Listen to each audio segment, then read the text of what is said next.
টানা এক মাসেরও বেশি সময় তাপপ্রবাহের পরে বৃষ্টির খরায় থাকা সমুদ্র শহর কক্সবাজারে গত বৃহস্পতিবার নেমেছিল স্বস্তির বৃষ্টি। সেই স্বস্তির বৃষ্টি বেশিক্ষণ দীর্ঘস্থায়ী না হলেও জনজীবনে এনে দিয়েছিল স্বস্তি।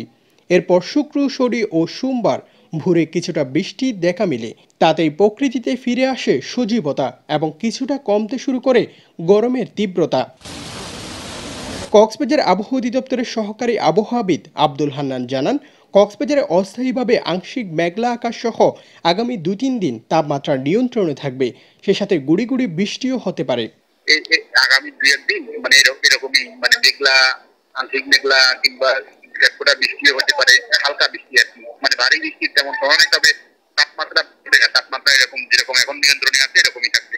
এর আগেও কক্সবাজার আবহাওয়া অধিদপ্তর বৃহস্পতিবার বৃষ্টির পূর্বাভাস দিয়েছিল। এই পূর্বাভাস অনুযায়ী কক্সবাজার সহ দেশের বিভিন্ন জায়গায় বৃষ্টিপাত হয়েছে। প্রসঙ্গত, গত 1 মাস ধরে বাংলাদেশের উপর দিয়ে বয়ে যাচ্ছে তীব্র তাপ প্রবাহ। সূর্যের প্রখরতায় দিনরাতে প্রায় একই তাপমাত্রার দেখা মিলছে। ফলে সূর্য অস্ত গেলেও মানুষের ভোগান্তি কমছে না। রাতের বেলায়ও প্রচণ্ড গরমে সবাইকে হাঁসফাঁস করতে দেখা যায়। মোহাম্মদ মুর্শেদ, TTN, কক্সবাজার।